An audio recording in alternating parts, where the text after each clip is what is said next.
कुलबेली में आपका स्वागत है। आज मैं आप लोगों के लिए लेकर आया हूँ एक लोक कथा का नाम है तीन पुतले। तो चलिए शुरू करते हैं। महाराज चंद्रगुप्त का दरबार लगा हुआ था। सभी सभासद अपनी अपनी जगह पर विराजमान थे। महामंत्री चाणक्य दरबार की कार्रवाई कर रहे थे। महाराज चंद्रगुप्त को खिलौनों का बहुत शौक था। उन्हें हर रोज एक नया खिलौना चाहिए था। आज भी महाराज के पूछने पर क्या नया है, पता चला कि एक सौदागर आया है और कुछ नए खिलौने लाया है। सौदागर का ये दावा है कि महाराज या किसी ने भी आज तक ऐसे खिलौने न कभी देखे हैं और न कभी देखेंगे। यह सुनकर महाराज ने सौदागर को बुलाने की आज्ञा दी।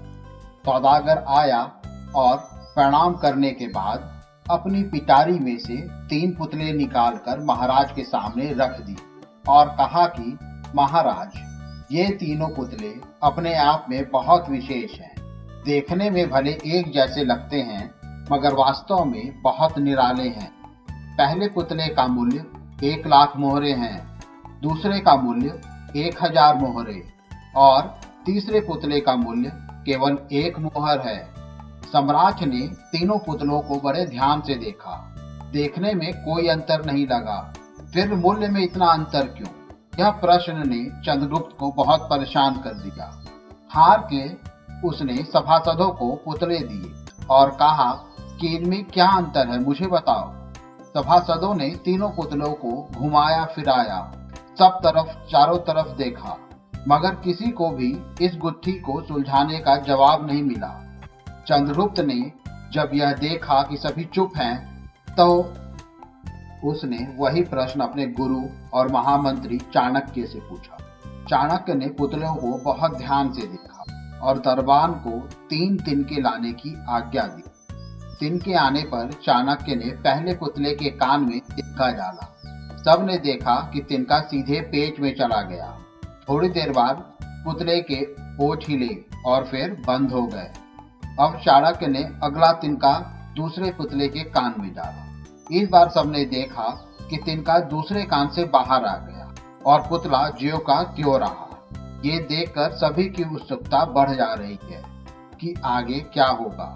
अब चाणक्य ने तिनका तीसरे पुतले के कान में डाला।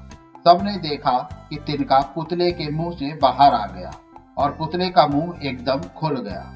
पुतला बराबर हिल रहा है, जैसे कुछ कहना चाहता हो।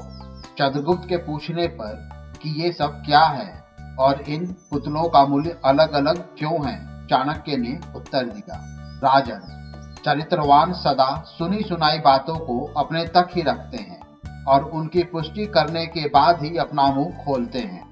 यही उनकी महानता है। पहले पुतले से हमें यही ज्ञान मिलता है और यही कारण है कि इस पुतले का मूल्य 1,00,000 मोहरे हैं।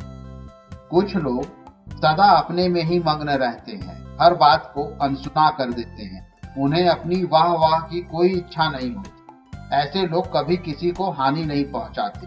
दूसरे पुतले से हमें यही ज्ञान मिलता है और यही कारण है कि इस पुतले का मूल्य 1,000 मोहरे हैं। कुछ लोग कान के कच्चे और पेट से हल्के होते हैं। कोई भी बात सुनी नहीं कि सारी दुनिया में शोर मचा देते। उन्हें झूठ सच का कोई ज्ञान नहीं होता, बस मुंह खोलने से मतलब होता है। यही कारण है कि इस पुतले का मूल्य केवल 1 मोहर है। मुझे उम्मीद है आपको ये कहानी पसंद आई होगी। ऐसी ही और कहानी सुनने के लिए हमारे चैनल को लाइक और सब्सक्राइब करें। इस कहानी को ज़्यादा से ज़्यादा शेयर करें। जल्द ही मिलते हैं एक और नई कहानी या किस्से के साथ। तब तक के लिए धन्यवाद।